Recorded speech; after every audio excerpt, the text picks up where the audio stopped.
L'or est une sorte de lumière morte. Il y a une autre lumière. Elle est dans la voix de celui qui parle au fond d'un puits de fatigue, dans un simple regard, dans un bol de bois, dans une miche de pain. Ces mots, je ne les ai pas trouvés seuls. Ils sont la clé offerte par un homme qui a passé sa vie à écouter le silence entre les choses. Un poète du nom de Christian Bobin. Il était un orfèvre du minuscule, un écrivain qui prenait sa plume, non pas pour remplir le temps, mais pour le ralentir, pour lui rendre sa densité sacrée. En 1992, il a écrit un livre qui n'est pas un livre. C'est un souffle, une prière murmurée à l'oreille d'un saint. Son titre est le Trébat. Ne vous attendez pas, en m'écoutant, à un cours d'histoire. Vous n'y trouverez ni date précise, ni faits avérés sur la vie de saint François d'Assise. Ce que Bobin nous offre est infiniment plus précieux. Il nous offre ce qu'il nomme une vie inventée, un tombeau poétique, où il ne cherche pas l'homme historique, mais l'écho de son âme à travers les siècles. C'est une biographie écrite avec le son du cœur, non avec l'encre de la raison. Et si je vous parle de ce livre, aujourd'hui, ce n'est pas pour vous faire regarder en arrière. C'est parce que ces pages contiennent un antidote, un remède subtil et puissant à la frénésie de nos vies, à cette course qui nous épuise sans jamais nous nourrir. Le voyage que je vous propose n'est donc pas une promenade dans l'Italie du XIIIe siècle. C'est une descente en vous-même. Un pèlerinage vers ce qui vous est le plus essentiel et peut-être le plus oublié. La souveraineté du peu.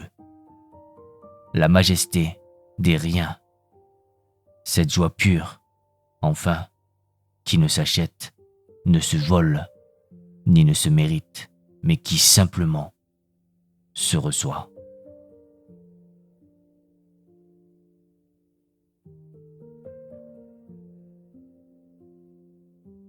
Au cœur de la vie d'un homme, il y a souvent une seule scène. Une scène qui est à la fois une fin et un commencement. Pour François, ce fut une place publique, sous le regard de la ville entière. Imaginez ce moment. D'un côté, son père, l'homme du commerce, du tissu précieux et du nom respecté. De l'autre, son fils, qui a décidé que cette richesse était une cage. Et là, devant tous, il a commencé à se défaire, un à un. Il a retiré les vêtements qui étaient l'armure de son nom, la preuve de son rang, le poids de sa lignée.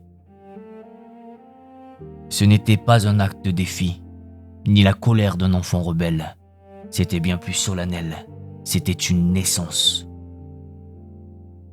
Il se dépouillait d'une fausse peau, cousue de vanité et d'attente, pour enfin laisser sa véritable peau respirer, pour revêtir le seul vêtement qui ne s'use jamais, celui de l'air, du vent et de la lumière.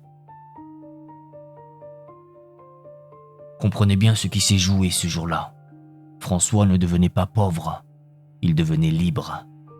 Il refusait l'héritage des murs et de l'or pour accepter l'héritage de l'universel. En rendant tout à son père de sang, il s'ouvrait à une autre paternité. Il cessait d'être le fils d'un seul homme pour devenir le frère de toute chose vivante. Car posséder, c'est se séparer. Et en ne possédant plus rien, il a commencé à appartenir à tout. Et c'est ici que Bobin nous murmure l'une des plus belles vérités. Une vérité qui saura, je crois, trouver un écho en vous. Il y a deux sortes de pères. Celui qui nous donne le jour et celui qui nous donne la lumière. On les reconnaît à ce signe. Les premiers nous attendent, Les seconds nous espèrent.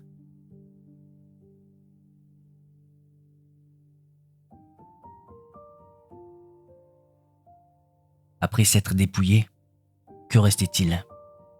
Un homme nu, c'est-à-dire un enfant qui vient au monde. Et c'est là, je crois, le secret le plus lumineux que Christian Bobin nous confie sur François. Il nous enseigne que la véritable sainteté n'est peut-être que cela, la fidélité absolue à l'enfant que nous avons été. Ne confondez pas cela avec la naïveté. L'enfance dont je vous parle est une clairvoyance. C'est une intelligence supérieure, celle qui n'a pas encore appris à trier le monde entre ce qui est important et ce qui ne l'est pas. Pour cette intelligence-là, tout est important. Tout a une valeur infinie. C'est la joie souveraine, celle qui s'émerveille du présent, sans rien lui demander de plus. Celle qui s'abreuve à la source d'un rayon de soleil sur le sol ou du parfum d'une fleur sauvage. Le monde des adultes, vous le connaissez. C'est un monde de gravité, où l'on pèse chaque chose, où l'on calcule chaque pas. Un monde qui nous apprend à accumuler, à retenir, de peur de manquer. François, lui, a choisi la légèreté. Il danse là où nous marchons. Il chante là où nous discutons. Il n'a jamais rien possédé, et c'est précisément pour cela que le monde entier lui était donné en spectacle à chaque instant, comme un cadeau neuf. Il a compris une chose que nous avons désapprise. La véritable richesse n'est pas de retenir, mais de recevoir. Et c'est Bobin, encore une fois, qui trouve les mots les plus justes pour nommer cette sagesse perdue. La plus grande intelligence est celle de l'enfance qui s'émerveille de 3 fois rien et meurt d'envie de vivre jusqu'au bout du souffle qui lui est donné.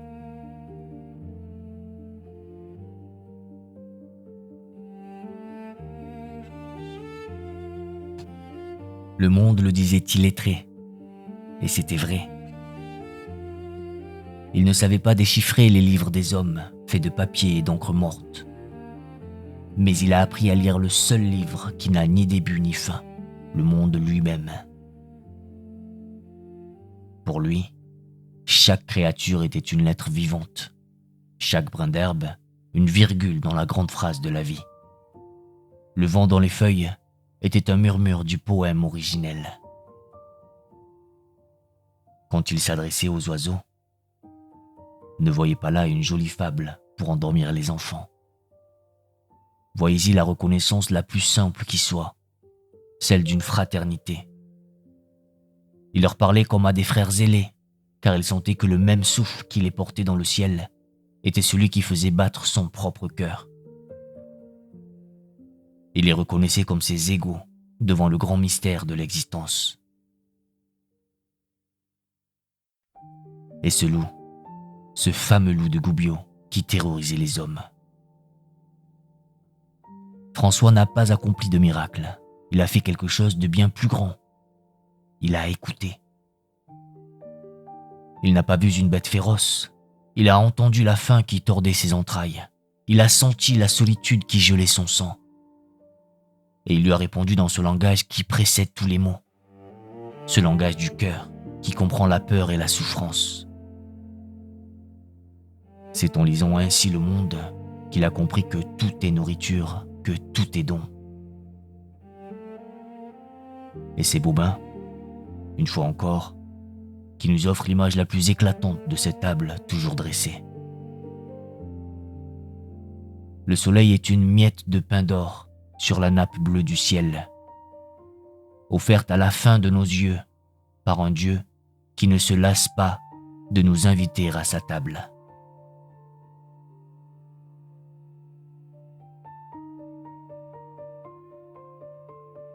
Après avoir appris à lire le monde, il a rencontré une âme qui se lisait comme le plus beau des poèmes.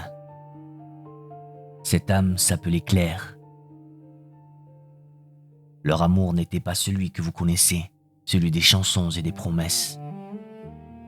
Il n'était pas un feu qui consume, mais une lumière qui éclaire. Bobin nous parle d'une gémellité spirituelle. Imaginez deux flammes qui, en se rapprochant, ne fusionnent pas pour n'en faire qu'une, mais qui, au contraire, se dressent plus hautes, plus vives, chacune fortifiée par la simple présence de l'autre. C'était cela, François et Claire. C'était là, encore une fois, la philosophie du très bas appliquée à l'amour. Un amour pauvre de toute demande, mais infiniment riche de toute présence.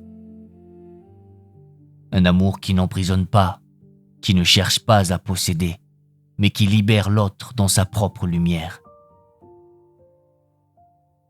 On raconte qu'ils n'ont partagé qu'un seul repas toute leur vie. Sur la table, rien que du pain et de l'eau. Mais dans leur regard, dans le silence entre eux, se tenait un banquet mystique, une fête pour l'éternité. Et cette rencontre nous enseigne peut-être la plus haute définition de l'amour, celle que Bobin a su cueillir pour nous. Aimer quelqu'un, c'est le lire. C'est savoir lire toutes les phrases qui sont dans son cœur et que la personne elle-même est incapable de déchiffrer.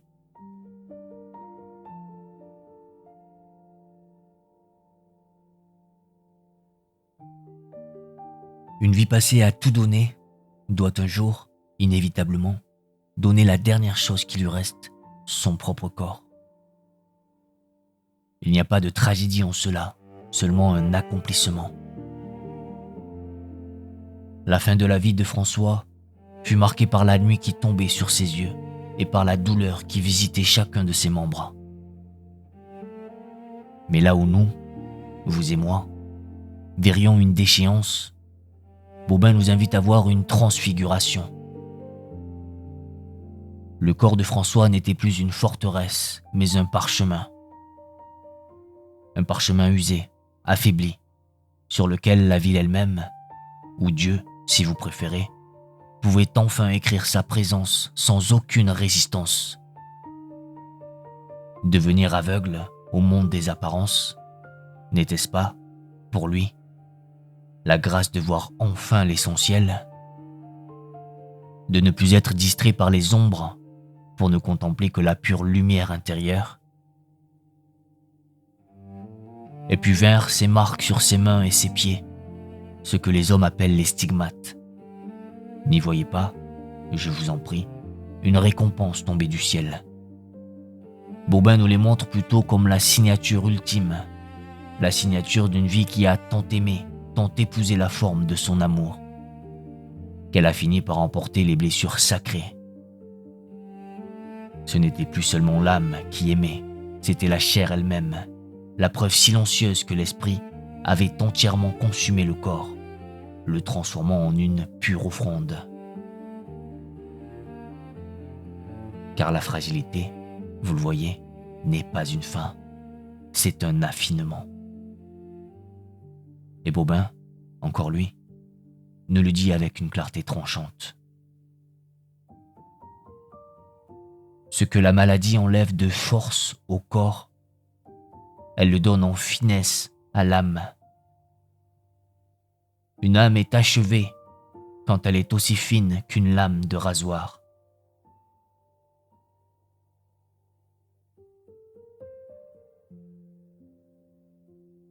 Voilà donc le sentier que Christian Bobin a tracé pour nous. Un sentier qui commence par un grand refus, celui de la lumière morte de l'or.